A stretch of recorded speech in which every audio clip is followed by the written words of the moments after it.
Nesse vídeo eu vou te mostrar 5 erros muito comuns de quem vai construir a própria casa com EPS. E é claro, eu vou te ensinar a não cometê-los. Eu sou o engenheiro Rodrigo Barros, eu sou especialista na construção de casas de isopor, as casas de EPS, e eu te ensino a construir casas de isopor seguras, na metade do tempo e com 30% de economia. E esse aqui é o EPS na prática.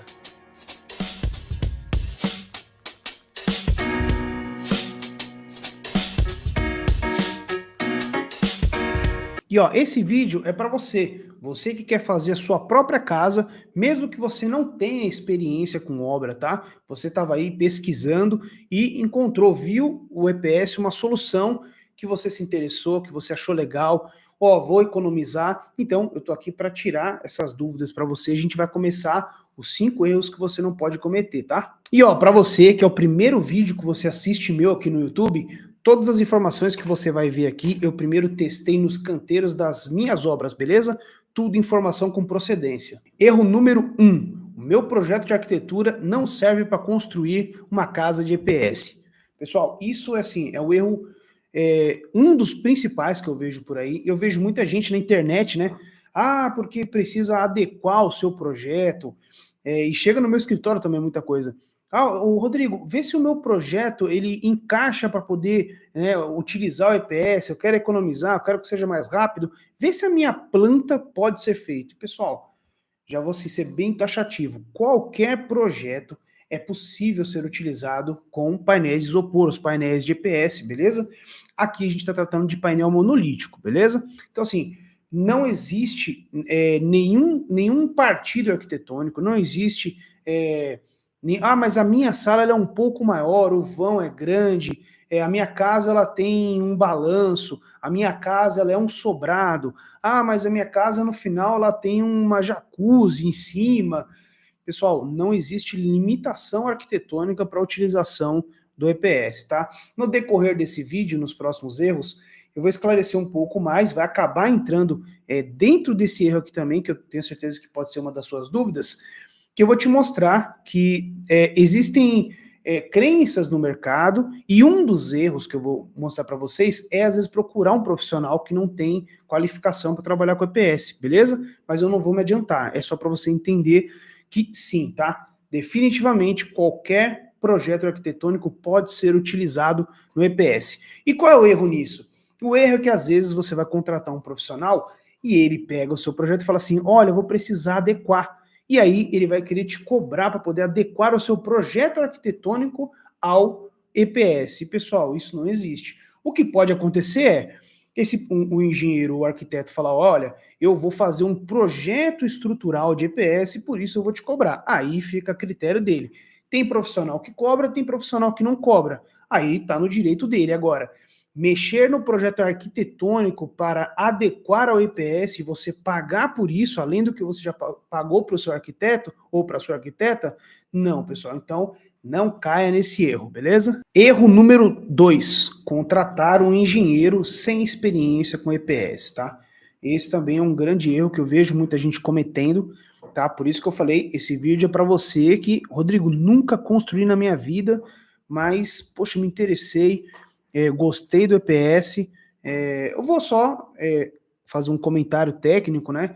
Às vezes você vê uma informação na internet, né? Nossa, é térmico, é acústico, é mais barato, é mais rápido. Sim, isso tudo é verdade, tá bom?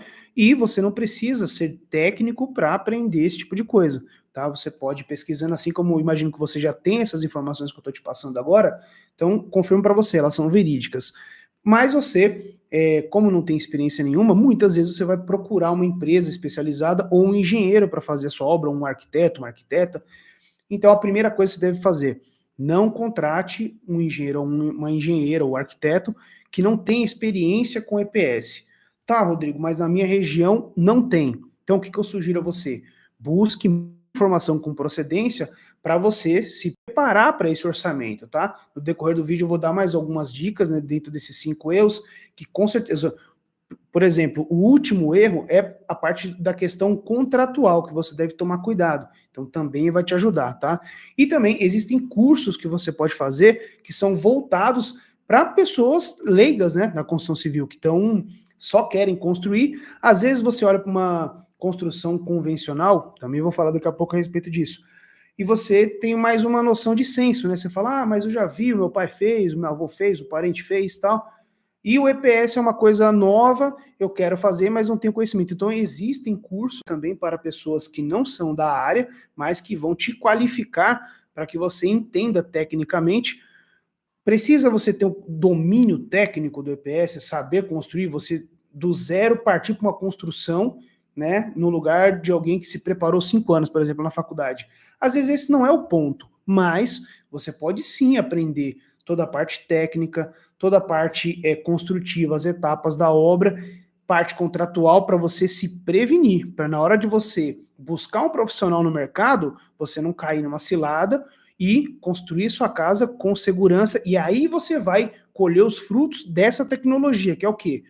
30% de economia, a obra mais rápida, a obra ela é mais limpa, por isso que ela é econômica, porque existem vários fatores, tem a parte também ambiental, você quase não tem detrito de obra para descartar, então todas essas qualidades, parte térmica, parte acústica, beleza? Então é assim que você se previne na hora também de contratar um profissional que não tenha a devida experiência.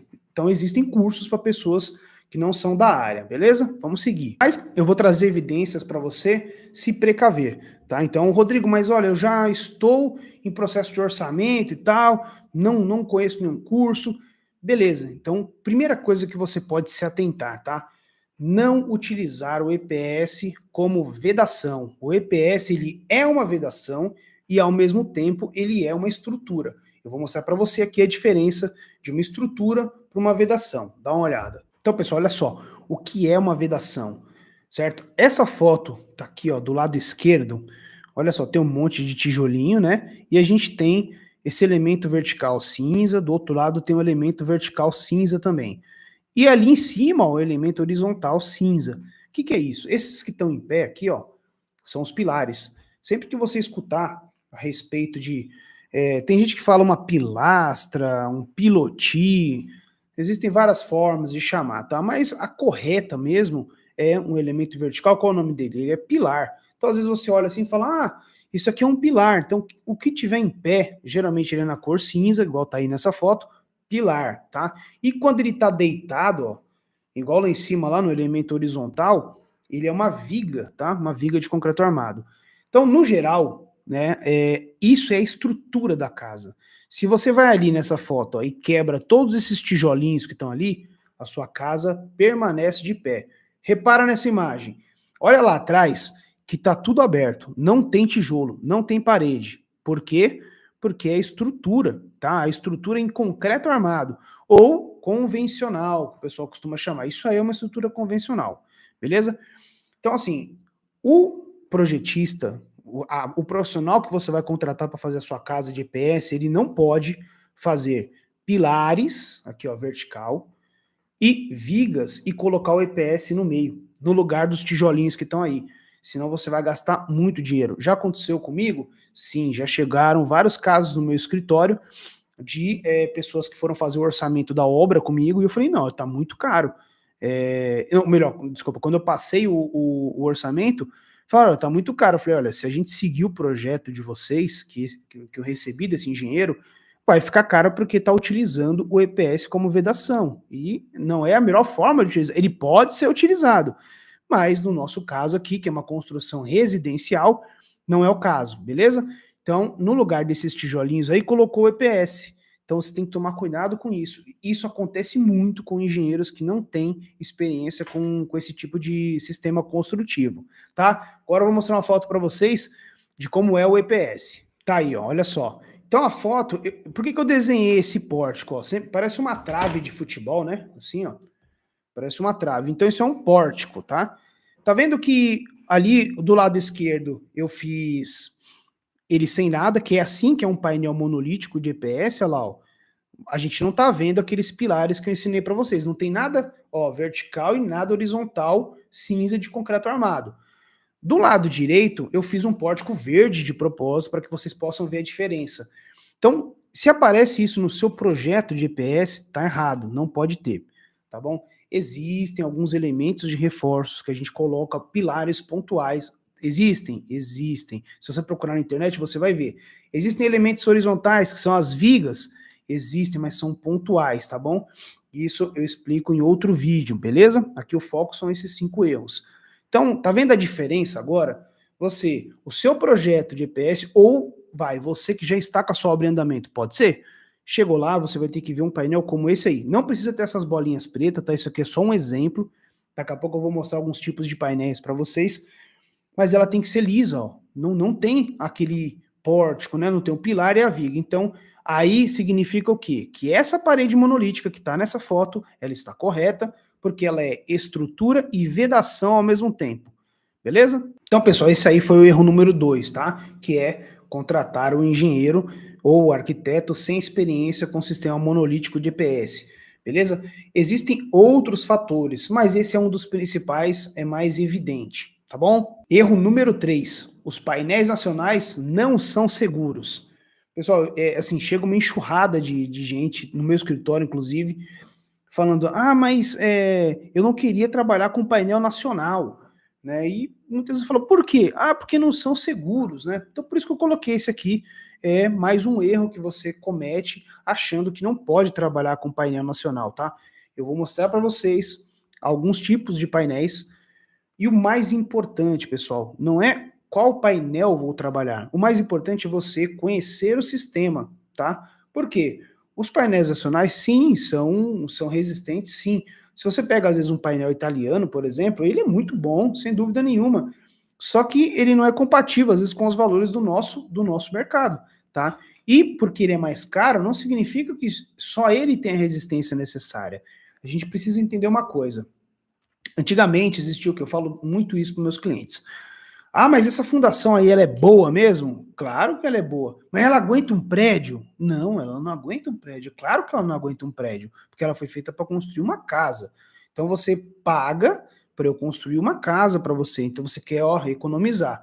O EPS é uma forma de você economizar na hora de construir a sua casa. Então, você vai fazer uma fundação de prédio para sua casa? Não, se o seu objetivo é economia, não é aí o caso. Ou seja, a gente pode fazer a mesma analogia com o EPS. Mas o painel italiano ele aguenta 100, isso aqui não é um dado, tá? Isso aqui é um exemplo. Ele aguenta 100 toneladas. Mas o painel nacional ele aguenta só 15.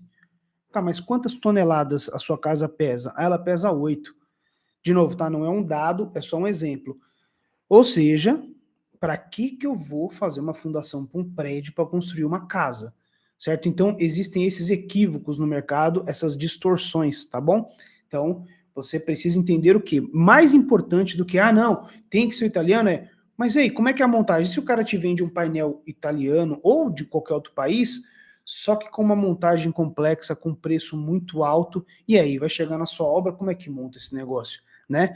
Então tá aí. Como que a gente vai fazer a laje da casa, por exemplo? Tem união, não tem união? Então, muitos sistemas por aí, ele quer te vender tudo fechadinho, né? Na verdade, o objetivo dele é o quê? Vender o material para você, tá bom? Então, mais um mito aí. Painel nacional não é seguro. Sim, é seguro. E agora eu vou mostrar alguns exemplos para vocês. Olha só, esse aqui é um tipo. Esses painéis que eu vou mostrar 2 painéis bem brasileiros e um que ele também é produzido no Brasil, mas que às vezes você pode escutar aí dizer assim: o painel chinês. E tem gente também que fala assim: mas é chinês, então é ruim. Não, não é ruim. Na verdade, é um painel muito bom, tá? Mas é aquilo que eu falo para vocês. Tem que ter custo-benefício, tá? Engenharia civil, o engenheiro está aqui, eu estou aqui para trazer segurança e economia. Essa é uma das principais funções do engenheiro civil, beleza? Por isso, eu me apaixonei tanto pelo EPS, porque ele consegue trazer o custo-benefício, acho que no maior nível possível. Porque, na verdade, ele tem a questão estrutural, a economia, a rapidez, só que tem a parte térmica e acústica, que, pensando em custo-benefício, a gente não tem nem o que discutir, tá? Mas vamos lá. Então, esse aqui é um painel ondulado, por exemplo. Então, olha só, como o conhecimento do produto, às vezes é mais importante do que ficar se preocupando que eu tenho que comprar um lá de fora, etc. Então, olha só, tá vendo aí, micro colunas, tá? Tá cortadinho aqui, mas tá escrito microcolunas, né? Então, esse caso aí, é um tipo de painel,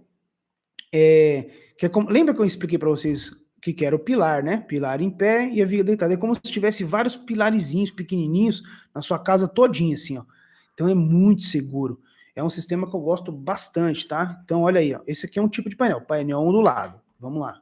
Esse aqui é o painel com micropilares. Ele é parecido com o ondulado, ele também vai ter, né? Pilares, micropilares. Esse é o tipo de painel que eu gosto muito, tá? É um dos meus preferidos. Então, talvez você possa ver na internet uma foto com os painéisinhos assim, com as bolinhas pretas, eles são espaçadores. Ó, por exemplo, aqui, esse aqui é um dos sistemas que eu trabalho, tá? Então, tá vendo que a gente não tem bolinha preta, porque ele também pode ser utilizado sem espaçador, tá bom? E é esse caso aqui, ó, olha lá, ó, o espaçador é feito no próprio EPS, porque às vezes vocês também vão escutar informações erradas a respeito disso, como nossa, mas não tem o espaçador, tem que ter a bolinha preta. Não, não há necessidade, não é por aí, tá bom? Então esse aqui é um tipo também, ó, painel com micropilares. Esse aqui, ó, eletrossoldado e galvanizado. Também outro detalhe aqui. Tem gente que fala assim: "Ah, mas o painel nacional não é uma malha galvanizada". Pessoal, essa malha que está aqui atrás, ela não é galvanizada. Chama CA60, tá? O que é CA60? É uma malha que a gente utiliza em laje, por exemplo, tá bom? Num elemento deitado, né, lá em cima. Quando você vai para um painel eletrossoldado galvanizado, se ele for galvanizado, mas não for estrutural, assim como é essa daqui, você vai perder toda a resistência que tinha. Então, às vezes, ele vai ser galvanizado, mas não vai ser estrutural. Então, fica aqui uma dica.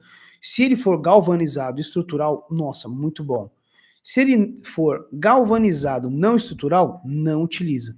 Se ele não for galvanizado, porém estrutural, utiliza que não tem problema nenhum, beleza? E esse aqui é o painel eletrossoldado. Hoje em dia tem muita empresa brasileira confeccionando esse tipo de painel. São extremamente seguros. Antigamente falava assim, é o painel chinês. Esse aqui é o painel chinês. Então tá vendo? Às vezes você escuta assim, mas painel chinês, será que é ruim? Ele é maravilhoso, é muito bom, muito resistente. Mas o que eu costumo sempre dizer, ele encaixa na realidade brasileira? Às vezes não, por conta do custo, tá? E não significa que você indo para um painel que não seja eletrossoldado e galvanizado, ele vai ser ruim, tá bom? Então, é isso daí. E um outro detalhe para a gente abordar a respeito dos painéis nacionais, né? De novo, pessoal, o painel importado é muito bom também, tá? Se você conseguir um preço compatível com o mercado, pode utilizar sem nenhum problema. A minha ideia aqui é mostrar erros, porque às vezes você vai ficar engessado, vai querer fazer sua casa de painel monolítico e vai falar, ué, mas é mentira. Acontece muito nos nossos vídeos, o cara chega e fala assim, não, na minha região lá é mais caro. Tá, mas qual painel você está utilizando? Não, estou utilizando um bom. Será? Será que não é a tal da fundação para prédio? Pode ser isso daí.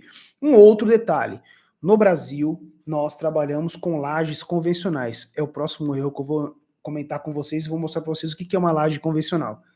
Então, muitos painéis de fora do Brasil não utilizam a laje convencional. Então, imagina, você vai lá, compra o painel, o vendedor ele quer te vender o painel de qualquer jeito. Ele fala, é maravilhoso e tal. Ele te vende o painel. E aí, você vai montar a laje como? Ou ele vai querer te empurrar uma laje que só serve no sistema dele. Geralmente as lajes de EPS são boas, porque você pode falar assim, Rodrigo, mas eu vi que tem laje de EPS. Sim, são boas, bem montadas, sabendo fazer, claro que são boas. São mais baratas? Aí é que tá. Se eu tenho soluções nacionais que são mais em conta, eu posso utilizar sim, tá bom? Então é isso aí. Esse erro você pode sim utilizar painéis nacionais e desde que você entenda, né, pelo menos um pouco dessa montagem, para você ter uma noção de que você pode utilizar sim e por quê. E tá aí, você vê alguns modelos, esses modelos que eu te mostrei são totalmente seguros, beleza? Erro número 4, não utilizar a famosa laje convencional. Vamos lá. Pessoal, eu não sou um vendedor de placas, né? Eu sou um engenheiro construtor de casas com painéis monolíticos de EPS. Por isso eu não fico aqui defendendo esse painel, aquele painel, esse tipo de laje, aquele tipo de laje, tá? Eu defendo o quê? Custo-benefício, segurança acima de tudo, porém, você tem que ter economia, tem que ser mais rápido, que é isso que eu ensino para vocês, beleza? Então vamos lá. Essa daqui é a famosa laje convencional, para você que nunca viu. Eu deixei um tijolinho ali de propósito para melhorar. Você está acostumado o quê? Geralmente a bater o olho numa obra e ver tijolo. Então, por isso que ele está aí de propósito, tá bom? Olha lá, ó. A famosa laje convencional, ela é assim, ó. Acompanha esse desenho aqui em cima de mim, ó. Tá assim, ó, viga T considerada, tá? Quando a gente monta uma laje dessa, ela é como se fosse uma viga T. Vocês já aprenderam o que é uma viga, e o formato dessa aqui é na letra T, beleza? Simples assim, sem mais nem menos, tá? Tá vendo que embaixo tem uns risquinhos em diagonal, tá escrito assim, ó, material de preenchimento, isopor ou bloco cerâmico. Bloco cerâmico não se utiliza mais, a gente usa agora isopor. Qual isopor? EPS. Ó, a gente já usava há quantos anos no Brasil o EPS na laje? Térmica e acústica. São as nossas lajes convencionais, pessoal. Tá vendo aí? A gente já usa uma tecnologia bem bacana em cima, ela já é térmica, ela já é acústica e fácil de montar e muito mais barata. Então, é um erro que você não deve cometer. Rodrigo, mas a minha casa, ela tem um vão grande, não dá para usar laje convencional. Pois eu te digo que dá sim, tá bom? Lembra lá aquele erro de contratar uma pessoa que tenha experiência com o sistema. E antes de qualquer coisa, você se qualificar para isso. Por quê? Você vai aprender que sim, é possível e como, tá? Mesmo você não sendo engenheiro, não tem problema. Então, você tendo contato com informações simplificadas que vão te dar o norte, de falar, olha, aqui, como a sua casa é muito grande, essa sala, sim, a gente pode fazer um reforço assim, assim, assado. E aí, você vai ter capacidade de chegar numa reunião, por exemplo, na hora de contratar uma empresa e falar, olha, mas por que que não tem aqui? Ah, não dá para fazer. Não, mas não dá para fazer assim, assim, assado? Ah, nossa, dá mesmo. E aí você vai conseguir impor o que você precisa, o que você quer, que é o quê? Construir rápido, com economia, né, e com segurança. Beleza? Então essa daqui é a laje convencional e eu te digo, é um erro grande você não construir com essa laje, porque ela é segura e pode sim ser utilizada com EPS, tá bom? E o quinto erro, pessoal, e um dos mais importantes, não analisar o contrato da empresa que vai fornecer ou somente os painéis ou o serviço de engenharia para você construir a sua casa de EPS. Então vamos lá, que esse é o erro e eu vou te dar umas dicas para que você não cometa, beleza? Então vamos lá. Primeira coisa, pessoal, sempre procurar informação com procedência vinda do canteiro de obras. Eu vejo muita gente na internet.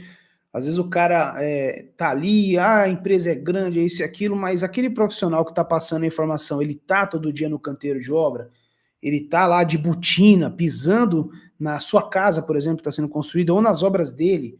Então, isso você precisa se atentar, beleza? Às vezes um vídeo ali na obra com capacete é muito bonito de ver, mas as soluções não podem ser mirabolantes. Então, a primeira coisa é você se minar de informações com procedência de obra. Para quê? Para que você possa ter base na hora de também analisar o orçamento, analisar o contrato que chegou para você, tá bom? E uma das coisas primeira coisa, existem peças complementares? Nossa, Rodrigo, o que são peças complementares? Lembra que eu falei para vocês que às vezes é necessário colocar um pilar embutido no painel, não como estrutura, mas como uma peça complementar, como algo que vai ajudar aquela estrutura, certo? Então, você recebeu o orçamento, dá uma olhada lá. Existem peças complementares? Pô, aqui, só nesse vídeo você já teve uma ideia de que, pô, se a sua sala ela é bem grandona, ela tem um grande vão, né? Primeiro você pode utilizar sim a laje convencional, você já aprendeu. Só que por ela ser grande, às vezes o engenheiro vai falar assim, ah, mas é grande para utilizar essa laje. Existem peças complementares para que seja possível utilizar essa laje lá e é plenamente possível com custo baixo. E muitas empresas mandam o orçamento para você não contemplando essas peças. Eles sabem que precisa, mas ele vai montar o painel e vai deixar lá um vazio. E você fala, nossa, mas espera aí, e esse vazio? Ó, para montar a laje precisa fazer uma peça complementar. Então você precisa estar de olho nisso. Vai ter laje, vai ter alguns pilares e algumas vigas? Provavelmente sim. Se não tiver nenhuma no seu orçamento, no seu contrato, você já pode questionar isso. Olha, na minha garagem, tá, não tem pilar e viga nenhuma. Porque também tem gente que fala assim, não, o EPS e não existe viga e pilar. Sim, realmente não precisa, mas em alguns pontos específicos é necessário, tá? Então você tem que se atentar para isso que provavelmente a sua casa vai precisar. Comentando aquela questão da vedação que eu falei para vocês, o que não pode é estar cheio de peças complementares, tá? Uma ou outra, show de bola. Um monte é o projeto errado, vai ficar muito mais caro para você, beleza? Eu vou comentar com vocês aqui a questão de reforços, tá? Peças complementares é uma coisa, reforço de estrutura é outra. Reforço é isso aqui, ó. Ó, tá vendo aqui? Olha só o vão, certo? Aqui, ó, a gente tem um reforço de canto. Isso aqui, ó, é o reforço do outro canto, que eu posso colocar ele aqui, certo? Isso aqui é um tipo de reforço. Aqui em cima, nota que aqui não tem nada. Aqui, ó, tem um ferro assim, ó, certo? Esse ferro aí, ele chama encabeçamento. Deixa eu ver se eu tenho aqui. Tem. Aqui, ó. Ó o encabeçamento aqui, ó. Ele encaixa bem aqui, ó. Assim, ó. Certo? Então, outra coisa que você vai ficar atento ou atenta. Tem isso no meu orçamento, tem isso no meu contrato, eu vou mostrar algumas imagens para vocês aqui. O que que é isso, né? Olhando para uma casa. Vamos lá. Olha só. Aqui do lado tem alguns reforços, tá?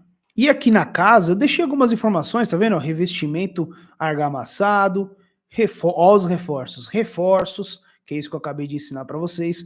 Ó o radieiro aqui, ó, é a fundação, vou falar dela já já. Escoramentos, instalações, são componentes de uma casa que você tem que estar de olho no seu orçamento se está lá, certo? Muitas empresas também não colocam isso aqui. É responsabilidade de quem calcular esses reforços, obviamente da empresa que vai fornecer o seu painel. Só que não seria muito vantajoso para você entender um pouco melhor a respeito disso, para você ter uma noção. Olha, só da gente comentar aqui, agora você já sabe que existem alguns tipos de reforços.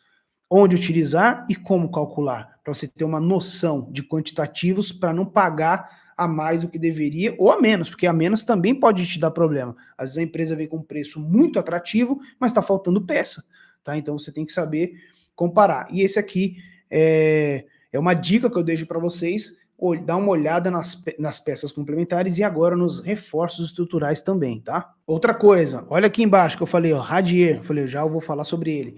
O radier é a fundação. Fundação é a primeira etapa que faz da sua construção, não da sua obra, da sua construção é a primeira etapa, e a sua casa vai em cima dela.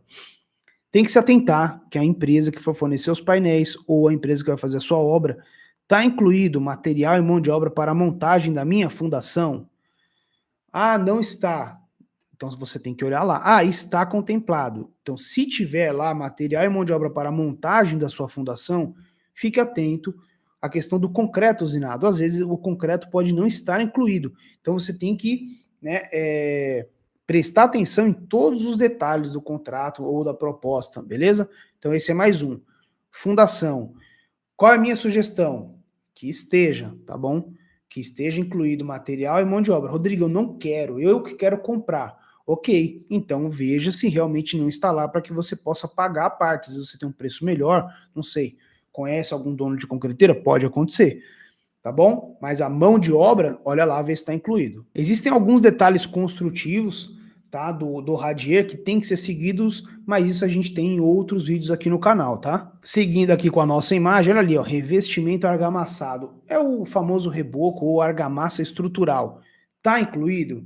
Não tá incluído? Ah, por quê? Tem orçamentos que você vai receber que às vezes só tá o chapisco. Então você tem que se atentar para isso, tem que ver se está contemplando só chapisco, só reboco. Ó, tá contemplando o reboco, tá contemplando a argamassa, o material que é cimento e areia. Ah, nossa, deixa eu perguntar aqui. Tá contemplado, ok. Qual espessura? Tá contemplada a espessura?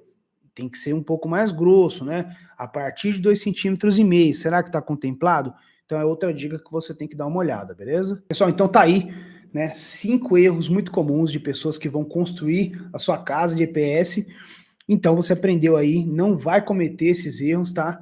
E sei que é muita informação para abordar num vídeo só, tá? E é pensando nisso que eu vou fazer uma live no dia 2 de setembro, segunda-feira agora, tá? Às 20 horas aqui no YouTube. Para você que quer construir a sua casa de isopor, sua casa de EPS, mas tá cheio de dúvida, tá? Então essa live vai ser dedicada para você chega lá, qualquer dúvida é importante, às vezes você pode achar assim, mas será que isso aqui é relevante? Eu tenho certeza absoluta que é relevante, tá? Todas as dúvidas são bem-vindas. E é para isso, é uma live só tirando dúvida. Você vai colocando no chat e eu vou respondendo uma por uma, beleza? Então, ó, me segue aqui no YouTube, ativa o sino da notificação.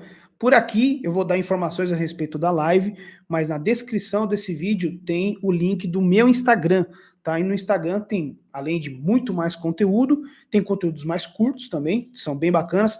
Lá eu coloco também, às vezes eu tô na obra, faço ali um story na obra, coloco lá também com várias dicas, beleza? E lá você vai também ter mais informações a respeito da nossa live, beleza? Então, um grande abraço e eu espero você na segunda-feira, eu vou tirar todas as suas dúvidas, beleza? Você vai conseguir construir sua casa, ó, com toda a tranquilidade e segurança do mundo, beleza? Espero vocês.